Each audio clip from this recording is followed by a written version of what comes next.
Why, hello, and thank you for choosing the Vegan Luna podcast.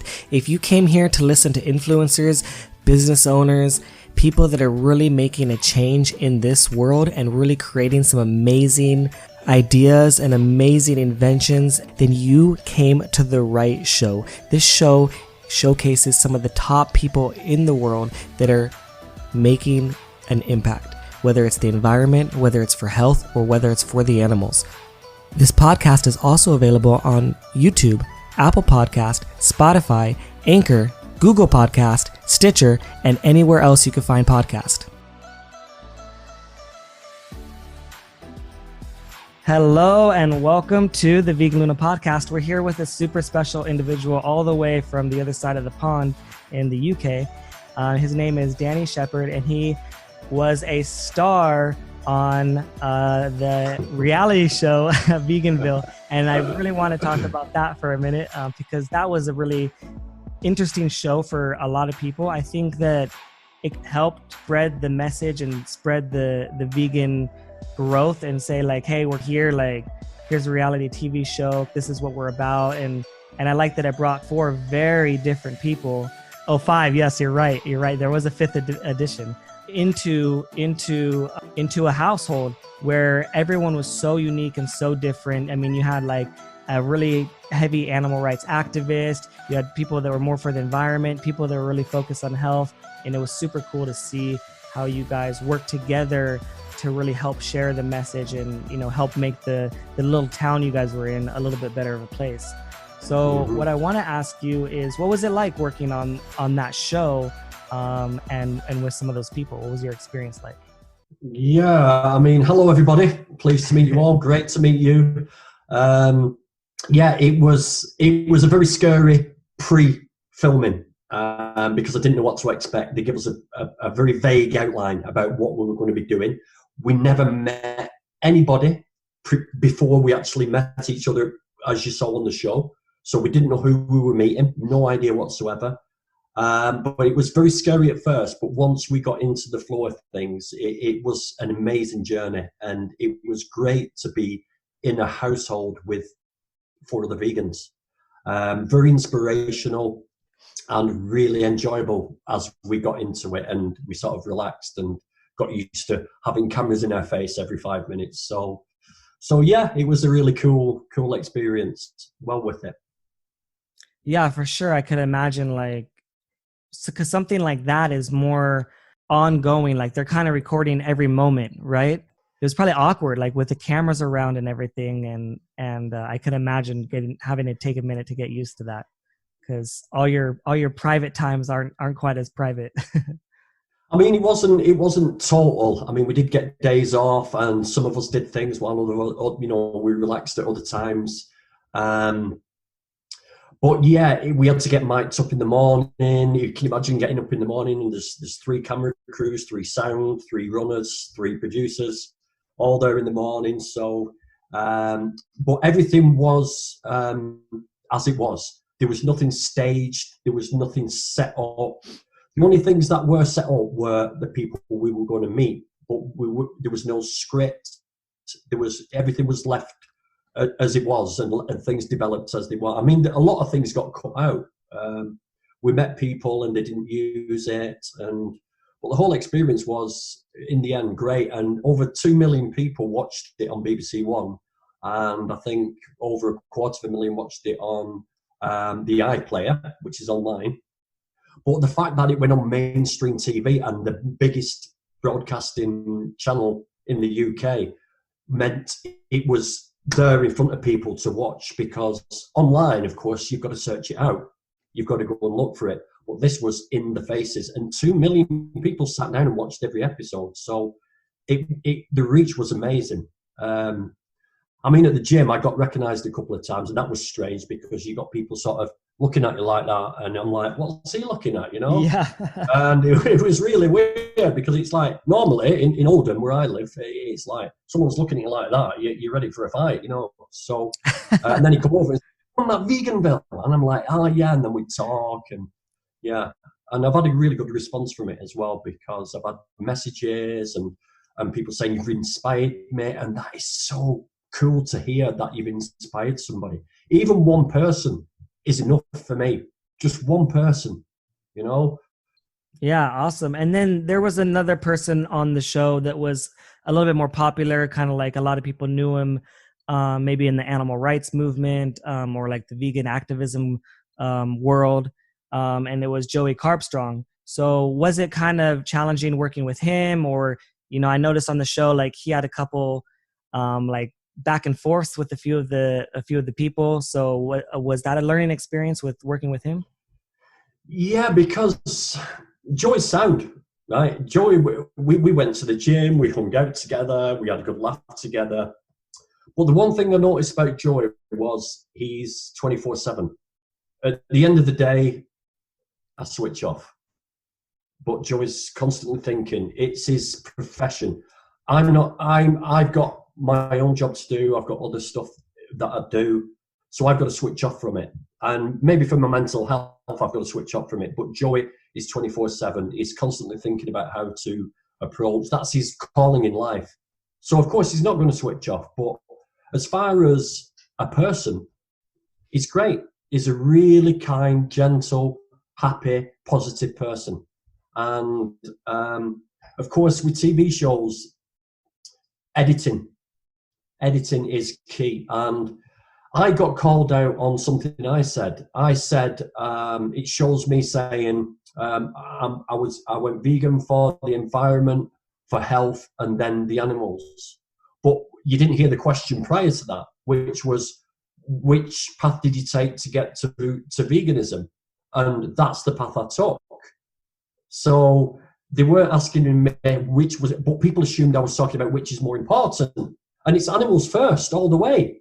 But we didn't hear the question. So you see how things can get misconstrued when editing's involved. And the same with Joey on there.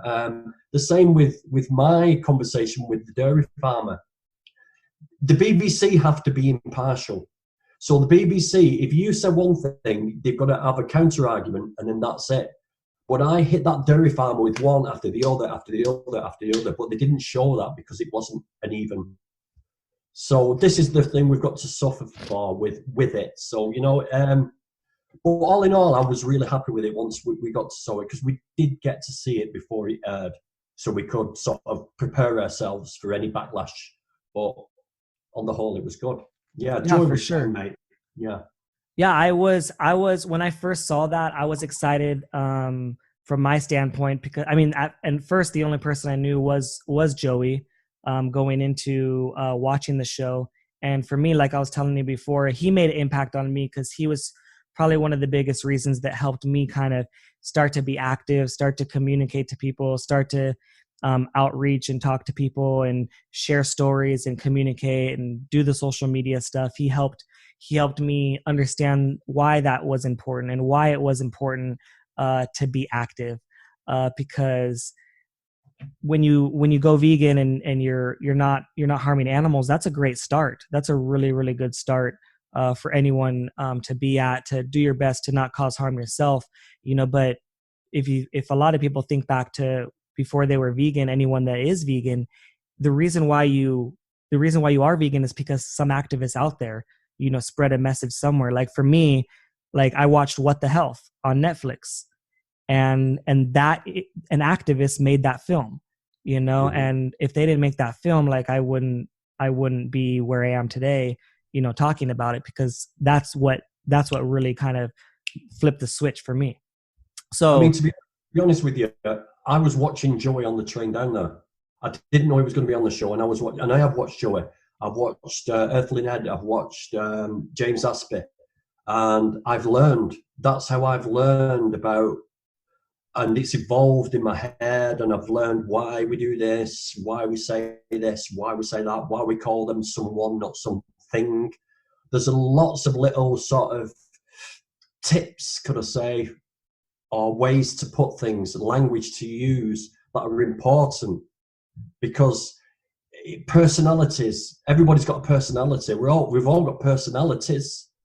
So that makes us a person. It doesn't, can we call an animal a person? Well, we can call them a personality, but person is short for personality. So, it's just, You know, how far do we take it? But you know, that's what it is. We don't call them a thing, and that's one thing I'll learn to do. But you've got to make that conscious effort, because it's so easy to call them something, it, that. You know, when it's not. It's a beautiful personality, and every single one of those animals is an individual as much as we are. Yeah, 100%. Yeah. So my next question is: would you do a part 2 of Veganville? Do you know something? I've been asked this question before, and I would love to do one in the US. Not because I want to get a free ticket to the US, which of course would be nice. But I would love to do one in the US because, again, it's a big country. It's a big population. And it would be nice. I don't know whether you guys have got anything like that on TV over there, or anything that has ever been on TV over there like that. But we've got Corinne over there, and I think it would be really cool to do something very similar in the US, maybe down in Texas, barbecue country, cattle country, something down there, because Merthyr Tydfil is quite a big town. You got the assumption that it was a little village, but it wasn't. It was quite a big town, very similar to the town I live in. Very similar demographic, with rich, poor, very poor, unemployed, you know. So, yeah, it would be nice to sort of find somewhere very similar to Merthyr Tydfil in the US, which I suppose would be easy to find. Yeah, of course. And yeah, you're right. Like Texas would be a good spot for that same type of theme, because the idea is going into a place that is very unfamiliar with that term veganism, you know, unfamiliar with what that means. And so it's more of an educational purpose. So like if you were to go into like Los Angeles or New York or some of these bigger cities that like kind of already has a presence there, like it wouldn't quite make sense for that purpose. Yeah. You know, so Texas would be a good spot, somewhere in the South or Alabama or something like that. Yeah. Yeah, cool. All right, cool. So tell us a little bit about yourself. So my name's Dan, of course. I'm a truck driver. When I'm not acting, I'm an actor. I'm also an activist. I live in Oldham, which is north of Manchester, and I'm 52 years old. So I'm getting on a bit now. But yeah, I think that's me. I've been vegan for 5 years now. So previous to that, I was a big meat eater. When I was a kid, I was drinking 4 or 5 pints of milk a day. Really bad acne, hence my skin's repaired now because of my veganism. But yeah, I had major problems. I had asthma, you know, all this stuff. But yeah, I've got a family. I've got 2 stepkids, one lad of my own. We're all adult now. I've got a grandchild. So yeah, that's me. All right. So tell us a little bit about your story. I know that you have a really insightful story on what led you to go vegan. What led you to, you know, stop participating in potentially a lot of animal cruelty. Yeah. I mean, it started. It's really strange because so it started about 6 years ago. I bought a juicer. I'd watched this TV show on somebody who'd lost about 15 stone on a juice diet, and it just piqued my curiosity a little bit. So I bought a juicer, and I started juicing vegetables and fruits.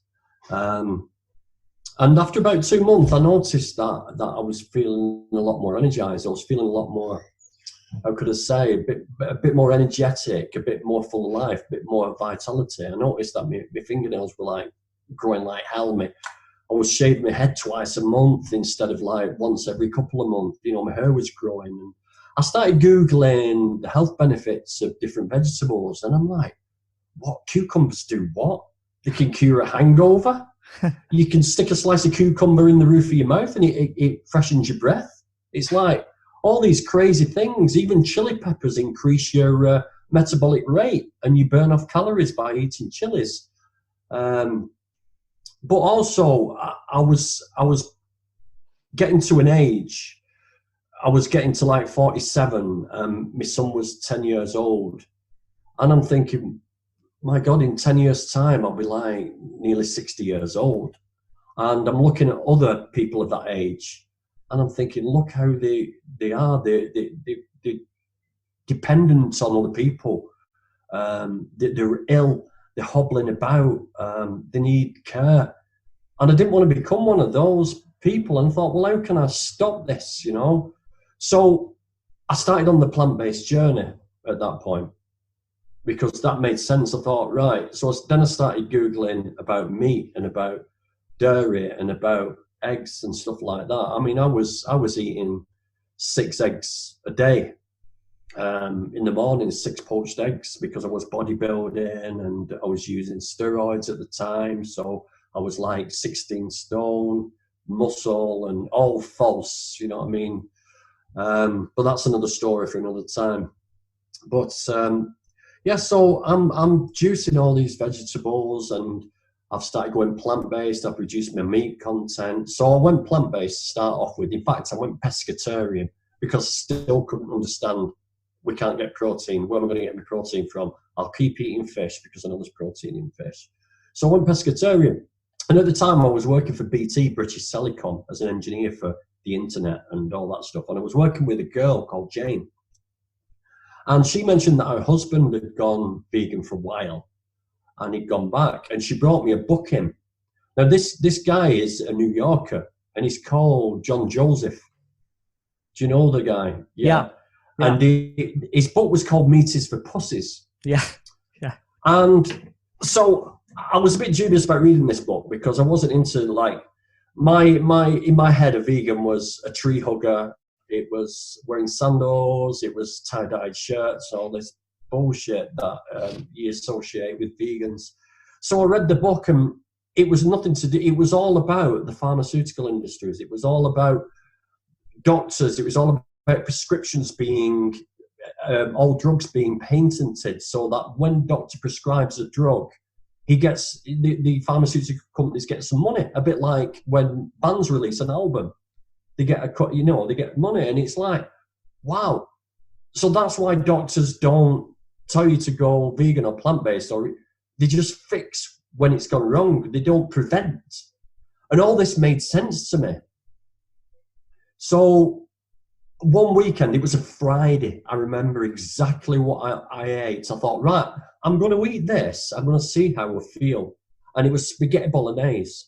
And I'll tell you, Kevin, it was, my portions were massive. It was like a pound of mincemeat and a full jar of pasta sauce and masses of spaghetti. And I ate that. And I thought, wow, I feel very lethargic. I feel very hot, sweaty. I don't feel like doing anything. So then I intended to go plant-based. I'll say plant-based for Saturday and Sunday, just for the weekend. So Saturday, I made, what did I make? I got some vegetarian sausages, I think, and tomatoes and spinach, and I did that, and I felt great. I felt hungry because I wasn't eating enough to cover for what the density of the calories in the meat made up for, but I never went back to animal products after that weekend. So that's what got me on the plant-based side of it. And then over the following 12 months, I started looking at, I watched Earthlings, I watched What the Health, Dominion, and Land of Hope and Glory wasn't out then. Forks Over Knives, watched that. And when I saw what was going on, it was like, I was like, what the fuck? And I got that connection straight away. I got that, they're sentient beings, they're not objects. And it was like, it blew my mind. Because I was a 48-year-old guy who'd experienced more than most people experience, you know. He was like, what the fuck? How have I just sort of blanked this? I mean, I even remember 10 years ago being sat at a table at a wedding. There were 2 vegans sat on the table, and me and my friend were laughing at them.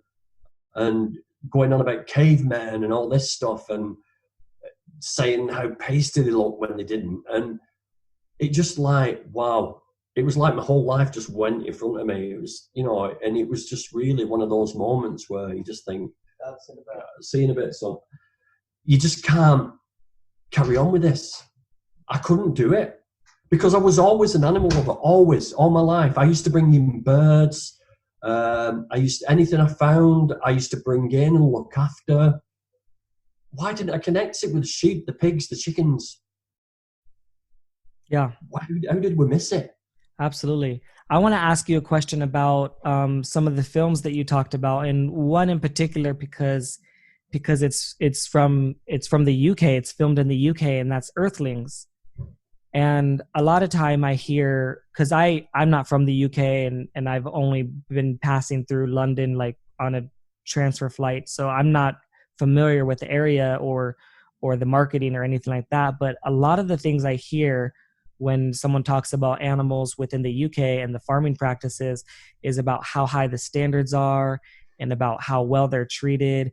And I know it's not true based on the footage that I've seen, but what I'm curious is maybe what is being shared to you guys, you know, through marketing, maybe, because I know in the US, the reason why people think the way they do is directly from the marketing. I even was having a conversation with someone yesterday, a vegan. They're like, I don't even know why I was drinking dairy or why I thought I needed it. And I was like, it's directly from the marketing. And I shared with them a video that I made on my YouTube, and it was like why we drink dairy in the US. And the only thing I showed was well, not the only thing, but the majority of what I showed was just TV commercials from the 90s. Like that's literally the majority of the video, and that's all that you needed to see is why we drank milk. It was like there was a video, I swear. I mean, you could look up on YouTube just milk commercials in the 90s in the US, and you'd be blown away with how ridiculous some of the things that they say. But I'll give you just like a small example, like kind of things that you probably know, but like saying things like milk give you strong bones, milk build your muscles, but like very vivid ones. There's this guy in the mirror and he's like, man, I'm so scrawny, you know, I'm so weak or whatever. And then in the mirror, it shows him as an adult with a really sexy girl. And he's just saying, and the guy in the mirror says, hey, Tom, you know, this is you in the future if you drink milk.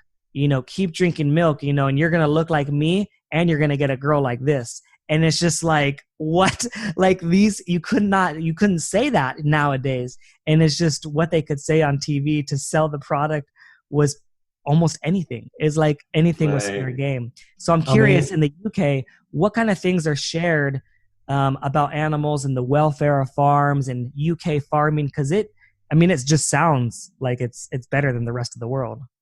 Oh yeah, I mean, you've just triggered something in me there. I mean, I don't know how old you are, but 31. I grew up in 31. So I grew up in the 70s, yeah, and I still remember the tobacco adverts and Marlboro, and there was a Marlboro cowboy riding through the Arizona desert smoking his Marlboros, and he was the epitome of this masculine man.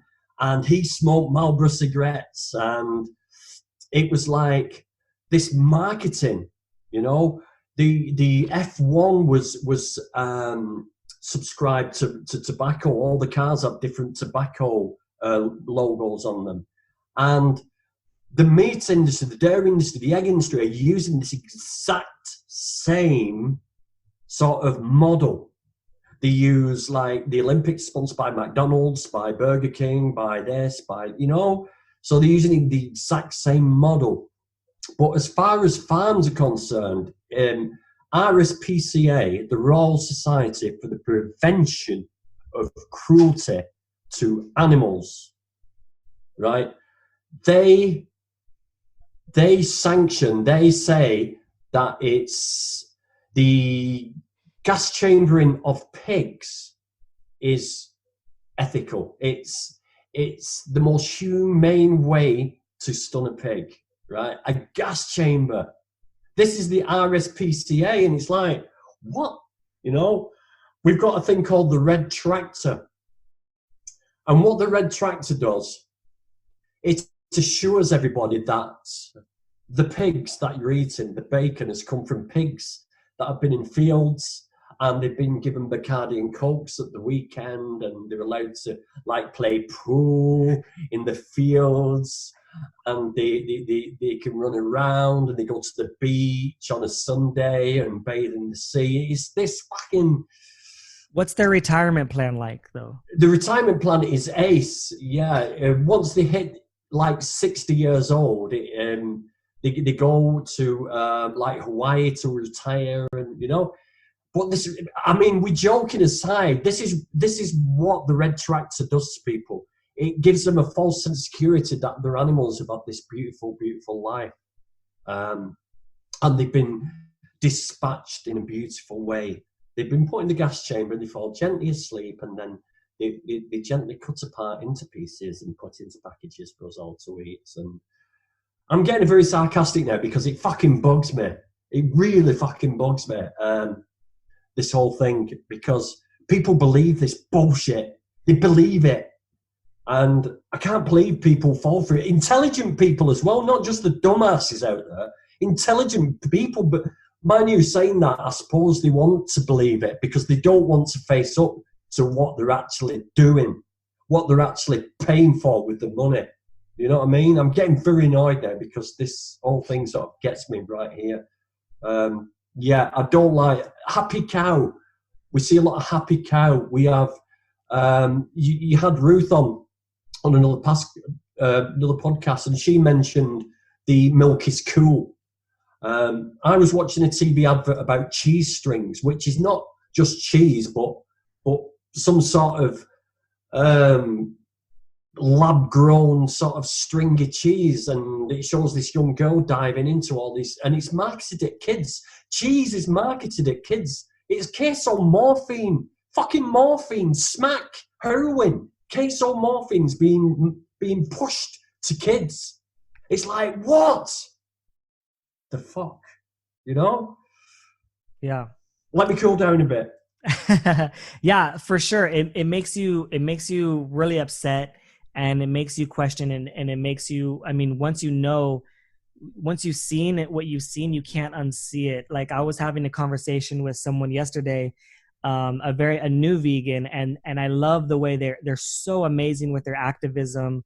I mean, she makes amazing recipes. She's doing a killer job, and she's a new vegan, and I was having a conversation with her, and her perception is a little bit different because she hasn't seen you know, the horrors. She hasn't seen some of those things up close, and when you see that stuff, it changes you. And I tried to share with her, you know, my experience when I went inside and filmed. I did film inside a slaughterhouse, and when I did that experience, you come out a little bit different. You come out a little bit shooken up, a little bit changed. Your sense of urgency of things changing and things becoming better becomes a little bit heightened. You become a little bit more impatient. And I'm not saying these are good things. These aren't good qualities, but these are just understandable feelings that we all have. And the only way that I can say that we can help ourselves to think like in the mindset of a non-vegan or someone that's not there is just try to do our best to think back when we were there and when we were unaware. I've got something to say about this, Kevin, and it's this. If somebody had come to me 5 years ago when I was pescatarian, or even if somebody had come to me 6 years ago when I was juicing vegetables, and had shown me this and had told me this and told me I was an animal abuser, right? All right, I might have got a bit annoyed and said, fuck off and all this stuff and go away, leave me alone. But eventually that would have ticked, and I would have done this a lot sooner. And this baby step approach where we'll give you a bit of food and you try it and you enjoy it and you just tick along nicely, and then just in your own time make a decision. I mean, 200 million land animals a day, 200 million a day are being slaughtered while you're making up your mind. And it's like, I haven't got time to wait for you to sort of just come round to it. people just, they say about Joey and about this, but Joey, with his attitude, has got over 100,000 followers on his YouTube. He's got many more on Facebook and Instagram. He's turning more people vegan with his radical approach than anybody else with this softer approach. I do agree that we should treat different people differently. We should go along a certain route, but we should never, ever let them off the hook. We should never, ever shy away from saying, look, even though you're vegetarian or you're pescatarian now, you're still abusing animals right now. So you really need to think a bit quicker. You shouldn't let them off the hook. And I agree with that totally. And your experience in that slaughterhouse and my experience in the slaughterhouse has just reinforced that. It hasn't changed you in any way. It's just reinforced that you can't let people off the hook. For sure. I think the way it changed me is it heightened the sense of urgency. It was like, it made it real. It made it like, this isn't a movie, or this isn't just on TV, or this isn't just some screen that I saw, things happening. Like, this is in the flesh, actually happening, right in front of you. And I think that's where it changed. And my only thing on that is with the purpose of this podcast and the sharing is, I believe that every activist is important in everything that they do. You know what I mean? Your style is totally important in everything that you do. Keep on doing that. Like, definitely don't stop. Everything that Joey's doing, like, I would never change Joey in a heartbeat. Joey, keep being you, keep doing you, and it's working for you. You know what I mean? But also there are other people that have, like Earthling Ed or whatever, like to have a little bit more of a unique or different style. They keep doing this. I think everyone as an individual, like you said, personalities, I think that's so important. Each personality meshes with each person. There's people that can't stand me and they think I'm an asshole or I'm a dick or I'm really hardcore, right? And they're not going to listen to me. And that's okay. That's okay. I don't have to focus on you, because guess what? There's 100 other people that are listening to me, or 1,000 other people that are listening to me. I'm going to go focus on them, and that's okay.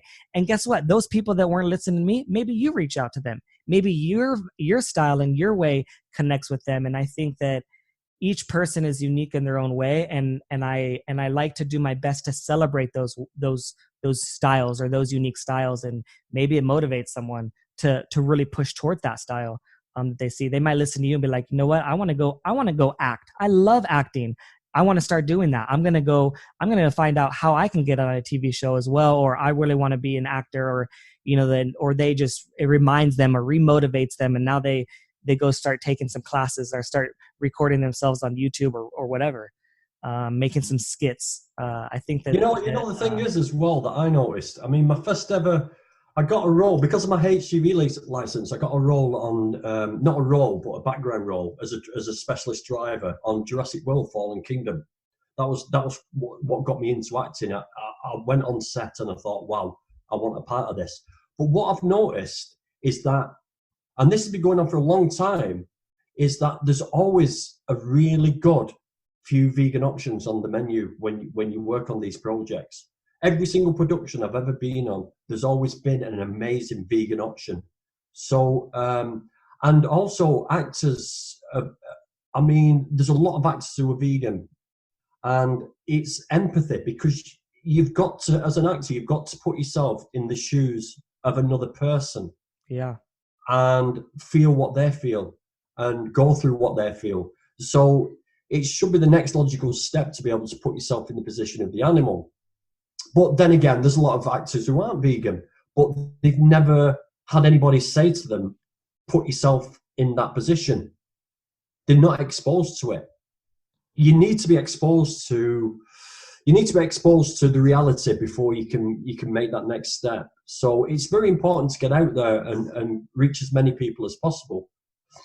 Yeah, 100%. So speaking of reaching as many people as possible, what led you to really want to be active in your own life? And can you share some of the things that you do to be active for the animals? Yeah, I mean, okay. So I'll tell this as like a little sort of 1, 2, 3 for people who are new vegans. And what I would advise you to do is don't be scared of putting yourself out there. First thing, go on Instagram, go on Facebook, right?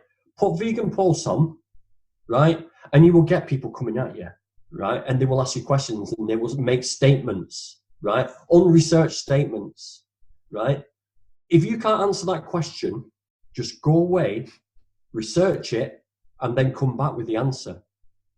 After 2 years of doing this, I can answer any question you can give me. Any question about cavemen though, about bacon though, about health though, about environment though. Every single question I've got an answer for, because I argue with people. Don't care. And don't think they're going to unfriend you, because the people who argue the most with you on Facebook are the people most interested. The worst people in the world are the ones who don't interact with you, because they go away and they carry on with their happy little lives murdering and they don't care. But the ones who talk and who, like on Veganville, when that guy came in and started chatting to me and he was all cocky, he was the last person I would have thought would have had sympathy. But he actually worked in a slaughterhouse and he was very responsive and asked me questions that were very relevant. So yeah, I would say, first of all, start on Facebook. Start putting posts out there, get people to start talking. You won't lose friends. And if you lose friends, well, they weren't your friend in the first place. So fuck them, you know? And then what I would do is, if you can, if there's something local to you, go to a vigil. Go and look those animals in the eyes. It might make you upset. It might make you annoyed. It might make you rage, whatever, but it will reinforce. And when you can talk to people and look them in the eye and say, look, I've seen those animals. I've seen the fear in those eyes. I've seen the negativity and the fear and the shit and all the horrible stuff. It makes you more honest, and people value honesty more than anything, you know. So I would say do that.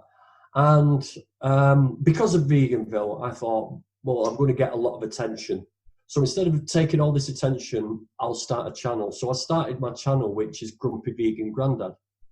And I thought, I'm going to start doing videos, just because what happens is you get lost a little bit with the chats on Facebook and Instagram. You get lost a little bit. So at least on YouTube, you can speak your mind, say what you've got to say, and then people can respond after. And you can tell by the amount of views or whatever, or however many people subscribe to your channel, if people are interested and if you're going down the right path. So YouTube, I mean, don't be put off just because you might only get 3 or 4 subscribers. Those 3 or 4 subscribers may turn vegan because of what you're saying.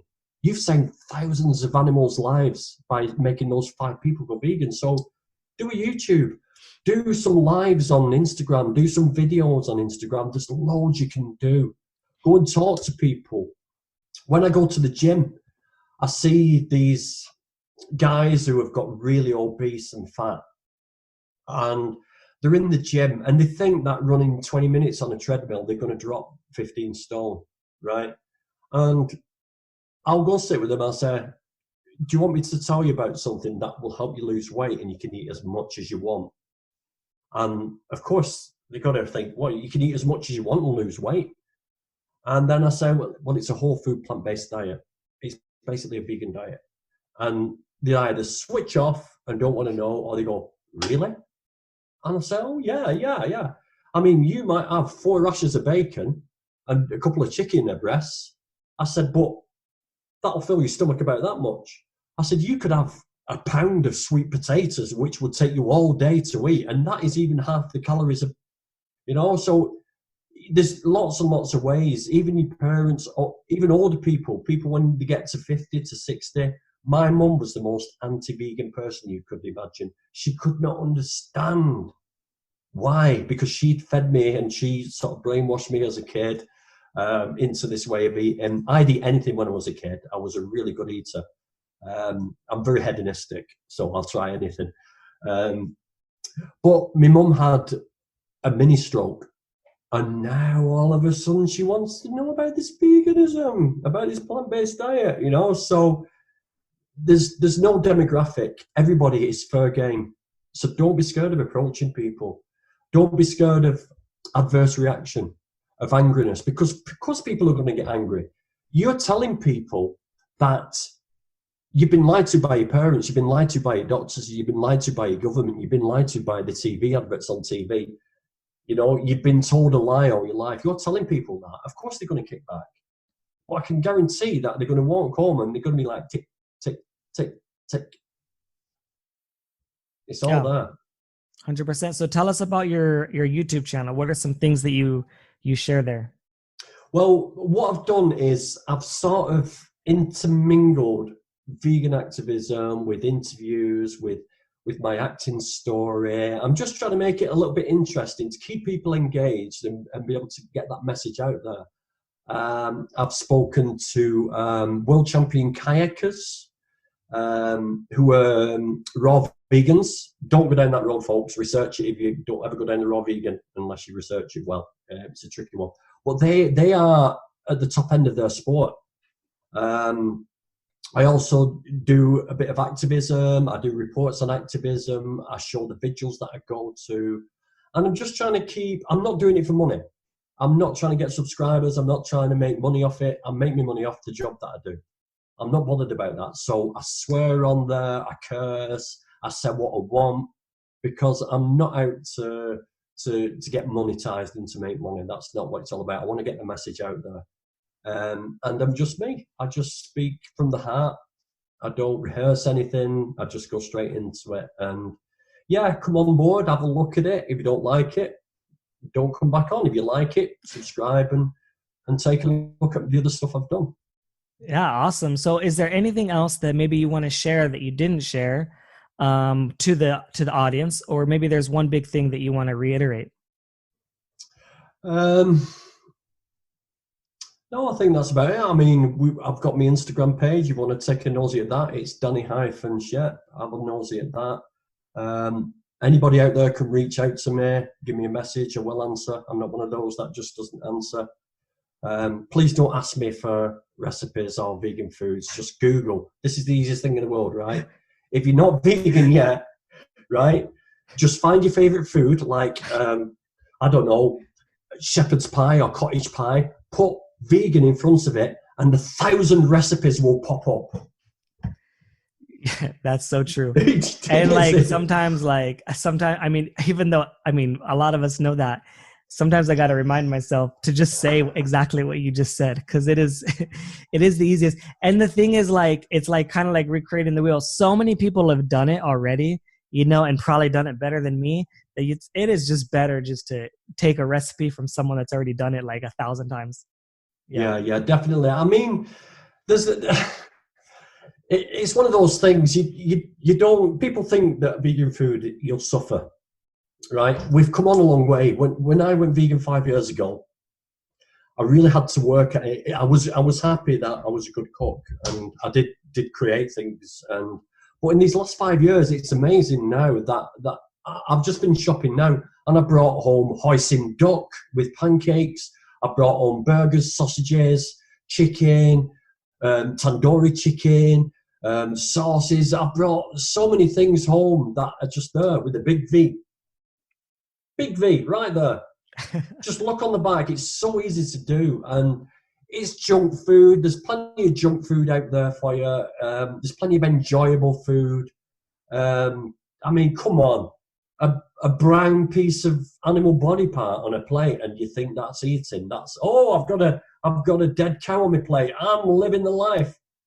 I've got a rainbow on my plate, mate. A rainbow. You know what I mean? I'm 52 years old. I'm running 10K. I've been running 10K in the last 4 weeks, and I've never, ever done that before. I've never, ever run in my life, and I'm running 10Ks like it's nothing.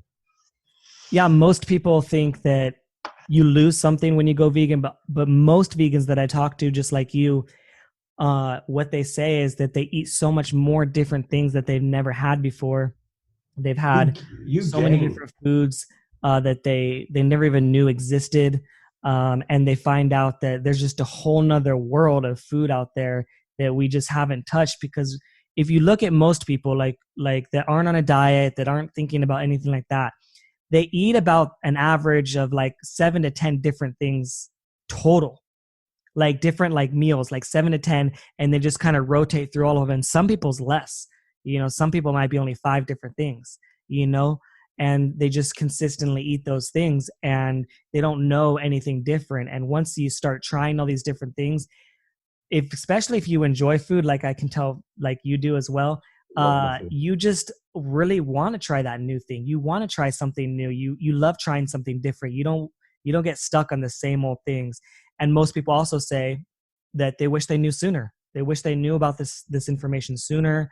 They wish that they tried it sooner, and they also are so happy with the amount of different foods that they get to try. I've never heard someone say, "Man, there's just so little options."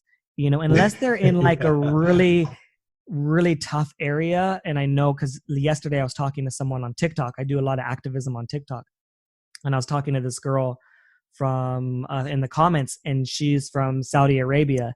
And I've been to Saudi Arabia, and I've been to Riyadh, which is, I think, the capital, like 3 or 4 times. And in that area, I know a few vegan options, but she was in a very small town. And even the supermarket that I recommended, they didn't have there. And she was like, I really want chicken, a substitute for chicken.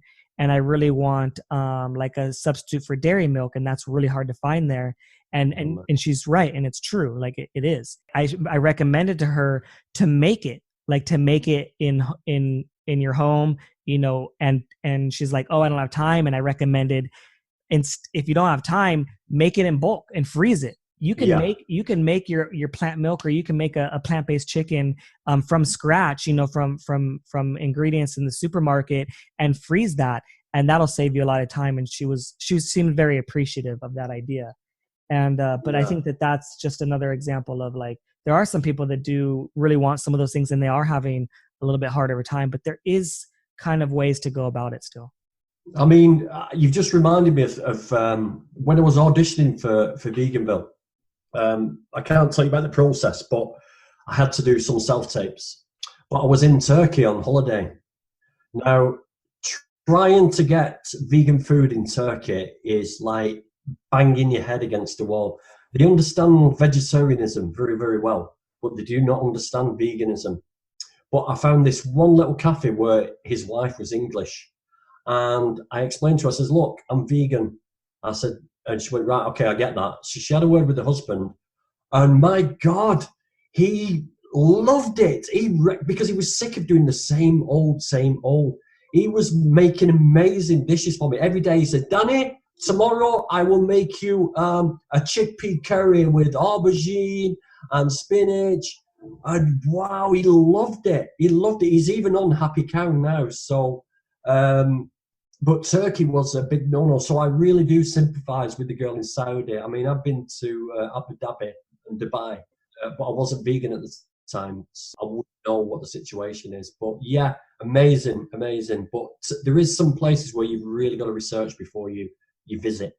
Yeah, 100%. I mean, some places are easier and some places are harder. Of course, I mean, the UK is one of the most progressive places for veganism, for sure. Even though obviously we all like to see it go a lot further, and it is, but they're definitely one of the most progressive places that I've seen or hear about or come across. I feel like every time a new restaurant adds something or a new dish, a new item, it's in the UK, and I'm like, everything's yeah. Definitely. I mean, like I said, when I go shopping now, there's always something new, and it's like I get something. I meant to spend 20 quid. I meant to spend 20 quid, £20 to get my usual, my tofu, my vegan chicken, my vegan mushroom steaks, all my fruit and vegetables. And then I see this and I think, oh, wow, I think I'll try that. And then I see, oh, wow, look at that.